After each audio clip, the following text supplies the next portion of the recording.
Sacrifice. There is no other way to describe it. Complete sacrifice. Joseph left his manufacturing job outside of Bombay and set out with practically nothing. A bedroll, 2 shirts, a small amount of money. His goal? An area of Maharashtra so unreached that he would go door to door every day for 2 years and never meet another Christian.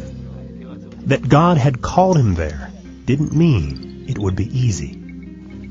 The ground was hard and dry, and for years the seeds he sowed seemed to simply blow in the wind and take no root.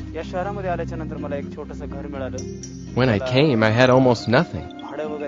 By His grace, the Lord provided a room for me in this very hostile community.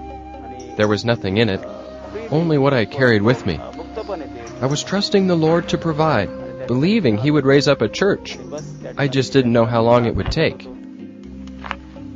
It was very hard ground. For such a long time, there was no response from the people. Even after months of hard work, still nobody came to Christ. Finally, I decided to begin fasting for a change in people's hearts. 10 days, no response, no food. 20 days, still nothing. 30 days of continued fasting and prayer. Still, the breakthrough did not come. Eventually, the fast had to end. Yet even this didn't cause him to lose hope. I was supplied with printed materials to hand out, but the task of getting them home was almost too much for me. The sack was full of the literature I needed, but very heavy. When I couldn't carry it anymore, I would drag the sack over the ground to get it home. It was grueling in my weak condition. The people needed the information, and I wouldn't give up. When I finally got home, I started taking the tracts to the people. Every day I would leave my literature and share the gospel message. Town after town, village after village. Eventually I would run out of the tracts and begin the whole process again. And again. For the next 2 years, Joseph would continually offer his body as a living sacrifice to the Lord. Yet despite all his efforts, the people still were not responsive. When he was not out sharing with people, he would return to his empty room and read his Bible and pray. Hearing him pouring out his heart to the Lord made his neighbors nervous, and they accused him of witchcraft. For his safety, he was forced to find somewhere else to pray. It was then he began climbing to the top of a deserted hill about a mile from his home. God provided this quiet place of solitude. I could turn my heart to Him and not have to worry about those around me. Every day I would come here and I could see the towns and villages off in the distance, and I began to claim them for the Lord. One after another, I would lift the people up to Him. I had nothing to distract me. I would spend hours here. When it seemed the soil would produce no fruit, Joseph found strength on this hilltop. Somehow I would continue. From town to town, from village to village, I walked and spoke with the people. But no one would listen. Eventually, I thought I would go to the outcasts of society like Jesus did. I went to the poor, to the drunkards. But they grew angry and wrapped my tracts around large stones and threw them at me.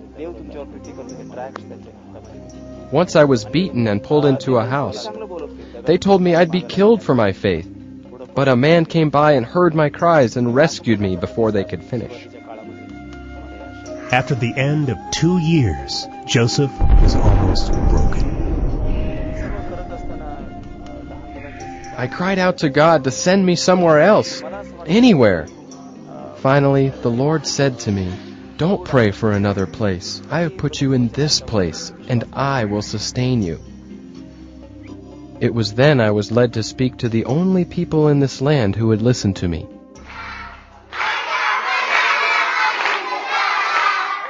I had talked with everyone else, and they had rejected me. But the children responded differently. They listened. They embraced what I was telling them. Soon scores of children would come to my room, and I would teach them simple church songs and tell them stories from the Bible.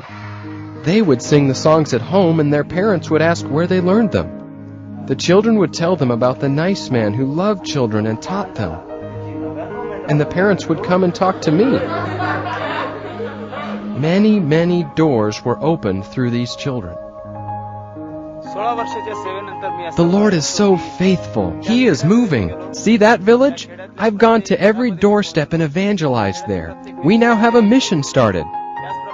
And in that town over there, we have a church. And that town too, we have a church and another mission starting. That town, and that town, and that village over there. I visited all these towns, every house with the good news of Jesus Christ. 16 years later, Pastor Joseph has evangelized more than 165 towns and villages. The Lord has helped him plant an astounding 25 thriving churches and another 28 vibrant mission stations, all where the gospel was previously unknown. With his love for the Word of God, Pastor Joseph also helps run the GFA Bible School based in his area to help raise up more strong Bible-based pastors to lead these young churches.